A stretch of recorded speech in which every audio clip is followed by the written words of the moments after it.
Nehemia 9 ayat 17c.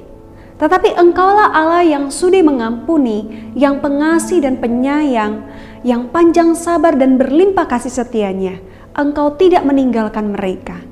Ini adalah sebuah doa yang diucapkan oleh Nehemia dengan orang-orang Israel pada saat itu ketika mereka telah selesai membangun tembok Yerusalem yang runtuh pada saat itu.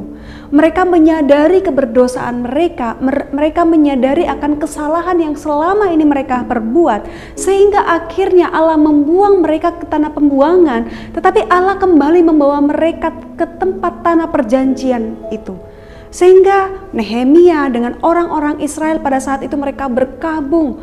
Mereka menyadari akan keberdosaan mereka, kesalahan mereka, dan mereka menyadari bahwa selama ini mereka tidak taat, tidak tunduk terhadap perintah Tuhan, sehingga akhirnya Tuhan membuang mereka. Tetapi di dalam pembuangan pun Nehemia menyadari bahwa Allah tidak pernah meninggalkan mereka. Allah adalah Allah yang penuh dengan kasih, Allah yang penuh dengan kesetiaan, Allah yang penyayang, panjang sabar, berlimpah kasih setia, dan bahkan dikatakan Allah yang tidak pernah meninggalkan mereka. Kalau kita melihat dosa mereka, kalau kita melihat bangsa Israel, mereka adalah bangsa yang tegar tengkuk, dikasih tahu berulang kali, dinasehatkan berulang kali, berapa banyak nabi, berapa banyak orang-orang yang mengingatkan mereka untuk kembali kepada Tuhan, tetapi mereka berkeras untuk menyembah berhala. Sehingga Allah harus membuang mereka. Tetapi meskipun Allah membuang mereka, Allah tidak pernah melupakan mereka. Allah tetap menunjukkan kasih-Nya kepada setiap mereka. Allah yang sama, Allah yang pengasih, penyayang, panjang sabar, berlimpah kasih setia itu adalah Allah yang sama mengasihi setiap kita.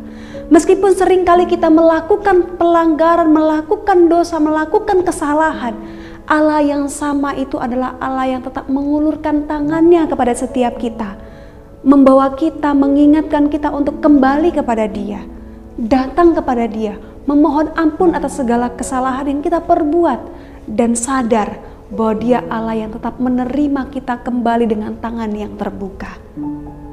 Meskipun kita seringkali meninggalkan Allah, Dia Allah yang tidak pernah meninggalkan kita. Untuk itu, jika hari ini Allah membuka hati kita dan mengetuk hati kita, mari kita dengan sadar datang kepada Dia, menghadap Dia, menyadari keberdosaan kita dan memohon ampun, dan berjanji untuk mau hidup taat kepada Dia. Memohon Tuhan menolong setiap kita untuk berjalan bersama-sama dengan Dia. Mari kita berdoa.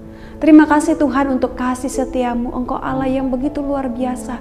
Engkau Allah yang pengasih, penyayang, panjang sabar, dan kami bersyukur punya Allah seperti Engkau. Kalau Engkau bukan Allah yang pengasih dan penyayang, pasti hidup kami sudah habis. Tapi kami bersyukur kami punya Allah yang seperti Engkau. Terima kasih Tuhan karena Engkau menyelamatkan hidup kami. Di dalam nama Tuhan kami Yesus Kristus kami berdoa. Amin.